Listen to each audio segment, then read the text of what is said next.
विक्रेता है उनको मदद मिले, वो बहुत परेशान है, इसके बारे में आप क्या करेंगे? आपकी जानकारी के लिए मैं सपोर्ट में ज़रूर आया हूँ, लेकिन मैं सिर्फ फेरी वालों के सपोर्ट में नहीं आया हूँ। मैं फेरी वालों के सपोर्ट में आया हूँ, मैं ट्रैफिक से परेशान लोगों के सपोर्ट में आया हूँ, मैं बिल्डिंग के सामने बैठकर फेरी वाले जिस प्रकार से अनवांटेड जगह वापरते हैं उनके भी सपोर्ट में आया हूँ।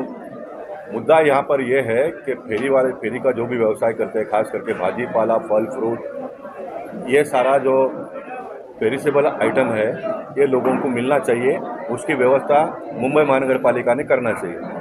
अब 1985 से सुप्रीम कोर्ट में मैटर स्ट्रीट वेंडिंग का पेंडिंग पड़ा है। अटल जी की सरकार थी तब 4.5 करोड़ फेरी वाले पूरे देश भर में थे, कायदा बन गया। नरेंद्र मोदी जी जब प्रधानमंत्री बने तो उन्होंने सब फेरी वालों को लोन देने की व्यवस्था की, बड़े पैमाने पे पूरे देश भर में लोगों को लोन दिया है। सरकार चाहती है कि लोग व्यवसाय करें, ढंग से करें, लेकिन मुंबई शहर में दूसरा भी एक वर्ग है जो कोर्ट में जाकर आदेश लाते हैं। कोर्ट भी तो लोगों का सुनना पड़ता है कि कोर्ट का काम है कायदे के हिसाब से शहर में, देश में सब वहीवाट जिसको मराठी में बोलते हैं वो होता है कि नहीं होता है। नहीं होता तो फिर कोर्ट बार बार समय समय पर अपना डायरेक्शन देने का काम करते हैं। इसलिए फेरी वालों की समस्या बहुत जटिल है, इस बात से मैं सहमत हूँ, लेकिन कुछ फेरी वाले अनवांटेड जगह पर बैठकर बड़ा जगह कब्जा करके ट्रैफिक को परेशानी होती है, लोगों को परेशानी होती है। कांदिवली अगर एमजी रोड की अगर बात करें तो अभी एकदम पूरा बंद है। फेरी वाले के सामने फेरी वाला बैठे, ये कैसा चलेगा? फेरी वाले के सामने और फेरी वाला बैठे, पूरा रोड ट्रैफिक को बंद कर देंगे फेरी वाले, तो ये भी नहीं चलेगा। इसलिए ये प्रशासन ने पॉलिटिशियन लोगों ने, सारे लोगों ने मिलकर ये ढंग से बैठकर व्यवसाय करे। लोगों को भी जैसा सवेरे दूध मिलता है, सवेरे पेपर मिलता है घर पे, वैसे सबको भाजी पाला भी मिले, इसका एक व्यवस्था करना पड़ेगा।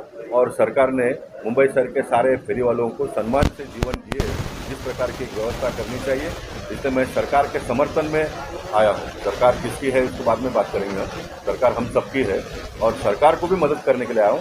मेरे दिमाग में जो प्लानिंग था, जो 30 साल 35 साल से मैं देख रहा हूँ, मेरे मन में जो बात थी वो मैंने बताई, और भी बुद्धिमान लोग, सारे लोग बात करेंगे। सब लोगों ने मिलकर ये समस्या का समाधान हमको ढूंढना चाहिए। कोविड के समय में एक सिस्टम डेवलप हुआ था, सवेरे 7 से 10 बजे तक लोग आते थे जंक्शन पे, जो भी है उन दिनों में तो गाड़ियाँ भी कम घूमती थी, इसलिए प्रॉब्लम नहीं हुआ, लेकिन एक सिस्टम डेवलप हो गया। ताज़ा भाजी भी मिलता था, सही समय पर मिलता था, फेरी वाले भी धूप में बरसात में पूरा दिन भर बैठते थे, उससे 4 घंटे में उनका भी कामकाज हो जाता था। ऐसा एक मैकेनिज्म हम सबको मिलकर बनाना पड़ेगा। एक चीज़ और है, जब फेरी वाले को उठाने आते हैं बीएमसी वाले, तो देखा जाता है जो पूरी भाजी होती है तो गाड़ी पूरी पलट देते हैं रोड पर और फिर लेने जाते हैं। इस बारे में आप क्या कहें? नहीं, ये नहीं होना चाहिए, ये सरासर गलत है। भाजी पाला उसको म्यूनसिपालिटी को अपने गाड़ी में भरकर लेके जाने का पूरा अधिकार है, फिर उसको उसने ख़राब भी नहीं करना चाहिए, क्योंकि किसानों ने इसको बहुत मेहनत करके उगाया है। कहाँ का भाजी कहाँ तक पहुँचाने का काम हो रहा है, इसलिए उसको इस तरह से डिस्ट्रॉय करना ठीक नहीं है। महानगर पालिका ने ऐसा कोई कार्रवाई भी अगर करते हैं तो महानगर पालिका के पास एक सिस्टम है, महानगर पालिका के ऑफिस के पास, तो फिर वापस उसको नीलाम करते हैं और वो बेचने की व्यवस्था भी है।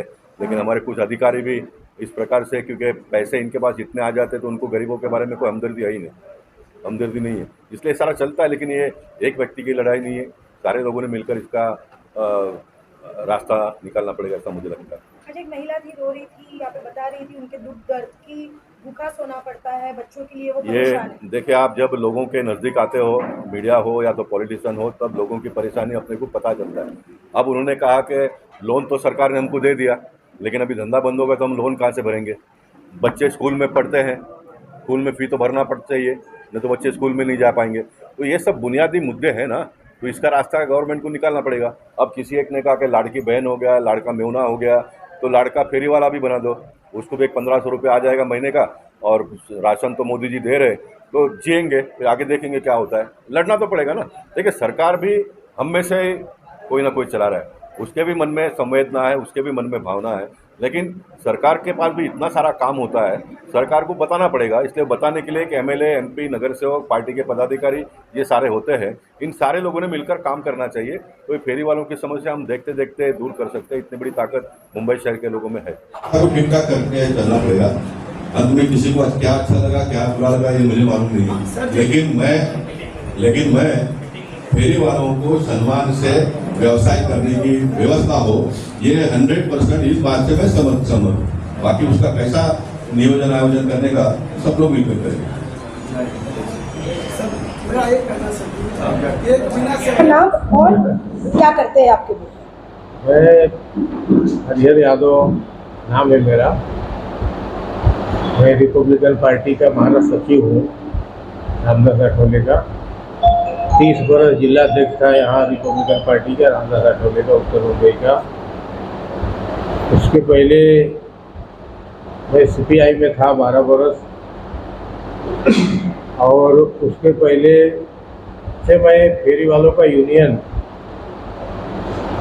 फेरी का धंधा करते हुए रोड के ऊपर फ्रूट का फेरी वाले का यूनियन करने का काम किया। जब 82 में मुंबई से फेरी वाले और झोपड़पट्टी वाला हटाओ जो मुहिम चला था, तो उस समय जो है रोड के ऊपर पुलिस वाले, महानगर पालिका वाले, सरकार का संरक्षण था उनको, और झोपड़पट्टी वाले और फेरी वाले हटाओ, ऐसा उनका ये था। तो उस समय पर हम लोगों ने संगठन बना करके शुरुआत किया, और धंधा भी करते थे और संगठन में भी काम करते थे।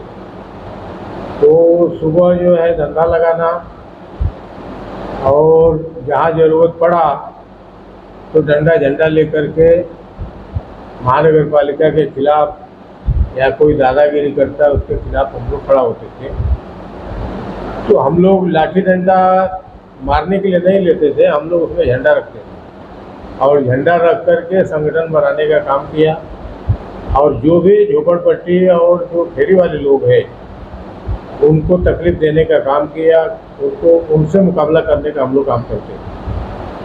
महानगर पालिका ने तकलीफ दिया तो महानगर पालिका के खिलाफ आंदोलन करना, उसमें अनेकों झोपड़पट्टी को बचाने का काम मैंने किया। फेरी वालों के मेरे वजह से अभी हजारों बोलना ठीक नहीं है, लेकिन सैकड़ों धंधा, सैकड़ों लोगों को न्याय दिलाने का काम मैंने किया। और वो लोग मेरे साथ में रहते थे। मैं जहाँ खड़ा रहता था वहाँ हमारे साथी लोग खड़े रहते थे। जहाँ मैं खड़ा हुआ वहाँ किसी की दादागिरी, किसी की भाईगिरी नहीं चलती थी।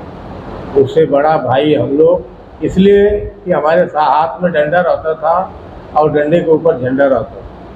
ये संगठन से करते करते हम लोगों ने अपना घर, हम जो है फुटपाथ के ऊपर फ्रूट बेच करके उसके कमाई से जो आया उसके हिसाब से हमने अपना घर चलाया। हमारा जो है छोटा सा रूम था यहाँ ईस्ट में, अम्बावाड़ी में रहते थे, यहाँ बगल में ही है। अभी वहाँ बिल्डिंग बन गया, तो बिल्डिंग का नाम है मैजिक स्क्वायर।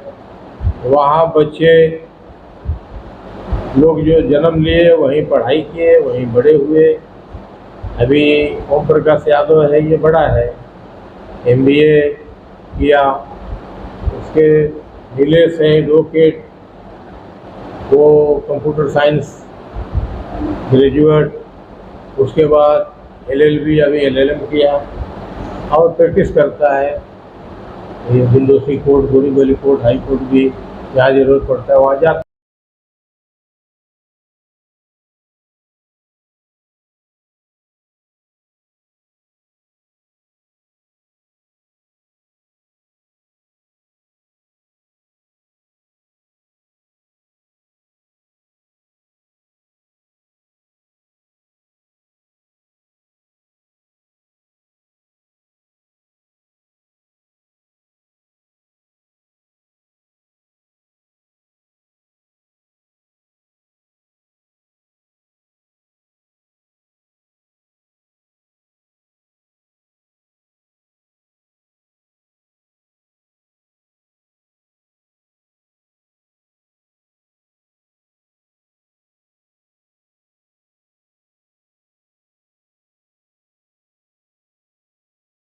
क्योंकि आज उसकी ही लड़ाई चल रही वो है। जो है, जिन लोग, बहुत सारे लोग, उसका मैं आपको लिस्ट दे सकता हूँ, अभी पूरा ध्यान में नहीं है।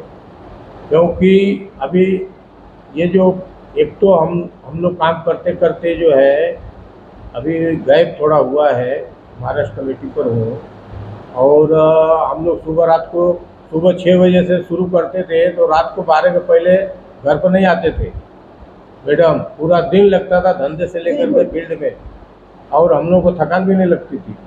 हम लोगों का ऐसा हौसला बुलंद था।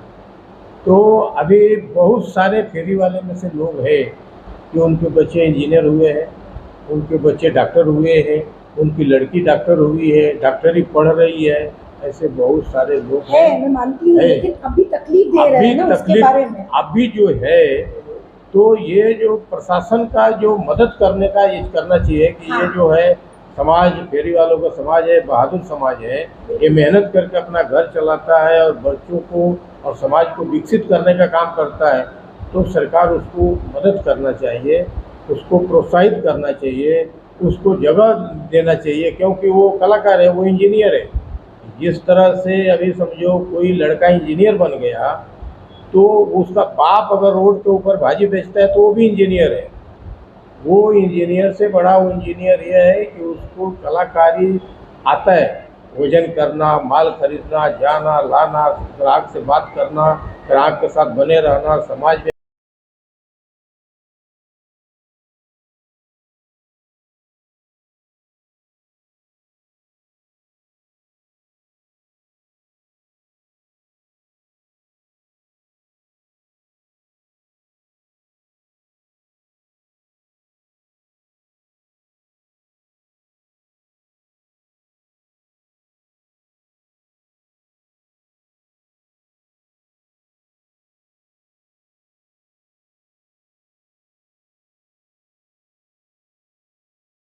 मेरा नाम ओम हरिहर यादव।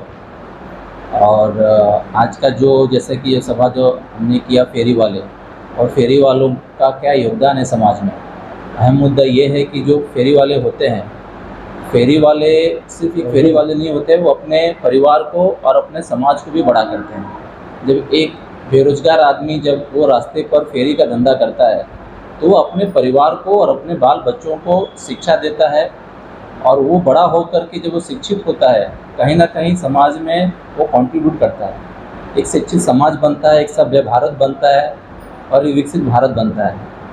तो आज सरकार से हमारी यही मांग है कि जितना भी मुंबई हो या महाराष्ट्र या पूरा देश कहीं भी, तो फेरी वालों के लिए भी एक सिस्टम बने जहां उन्हें कुछ सहायता प्राप्त हो, ताकि वो अपने परिवार को आगे बढ़ाएं, अपने परिवार के अपने बच्चों को वो पढ़ा सके, एक अच्छी शिक्षा दे सके। एक अच्छा शिक्षित ही भारत का अच्छा नागरिक बन सकता है और भारत को विकसित कर सकता है। तो बहुत बड़ी संख्या है, सरकार उनके बारे में सोचे।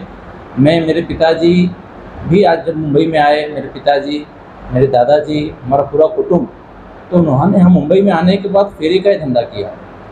उन्होंने उनकी शुरुआत वहाँ से हुई और फेरी का श्रम करते हुए सुबह 6 बजे से लेकर के रात को 12 बजे तक उन्होंने मेहनत देखी है। और वहाँ से पैसे कमाकर घर परिवार चलाना और हमें शिक्षा देना और शिक्षा कितनी महंगी थी वो हम सब जानते हैं। आज हमने ग्रेजुएशन किया, MBA किया, LLB किया, और हम सब भाई बहन कहीं ना कहीं जॉब पर हैं, मेरा अपना व्यापार है। तो ये एक फेरी वाले की ये ताकत थी कि उन्होंने सही दिशा में हमें ले जाने का काम किया। और इसके साथ ही पूरे मुंबई में से लाखों फेरी वाले हैं जिन्होंने अपने परिवार को आगे बढ़ाया है।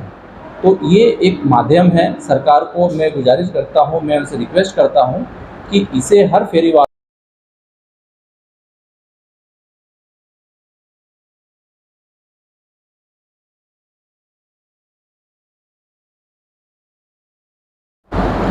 मेरा नाम नीलेश हरिहर यादव, एडवोकेट नीलेश हरिहर यादव है। मैं ग्रेजुएशन कुछ 2014 में कंप्लीट किया, कंप्यूटर साइंस। आफ्टर दैट मैंने होटल लाइन भी स्टार्ट किया था, और उसके कुछ समय बाद मुझे रियलाइज़ हुआ लॉ करना है। तो वो सिचुएशन ऐसा था कि जहाँ पे फैमिली का सपोर्ट मिला मुझे। काफ़ी लेटली स्टार्ट हुआ था, स्टडीज़ चल ही रहा था, वो इन बिटवीन ऐसा टाइम था कि आगे फर्दर स्टडीज़ करूँ या जॉब करूँ, बट वो सिचुएशन में फैमिली काफ़ी सपोर्टिव थी। तो वो फिर मैं स्टैंड लिया, और अभी भी मतलब आगे भी फर्दर स्टडीज़ चल रहा है, प्लस प्रैक्टिस भी कर रहा हूँ, जस्ट बिकॉज फैमिली है पीछे, इसकी वजह से। और अभी जो चल रहा है सिचुएशन, जो मार्केट का भी स्थिति है, यहाँ पर काफ़ी लोग हैं, ना कि 100, 200, 1000 होंगे। पूरी मुंबई, जहाँ तक देखेंगे हर स्टेट में यही बातें चल रही है, जहाँ पे हर फेरी वालों को एक अवसर मिलना चाहिए कि वो आगे रोजगारी उनका चलता रहे, परिवार है उनके पीछे, ना कि वो शादीशुदा है सब, हर फेरी वाला एक शादीशुदा ही है, बच्चे हैं, फैमिली है, सबको ही है। तो उनके लिए कोई ना कोई रास्ता सरकार निकालनी चाहिए, बहुत ज़रूरी है।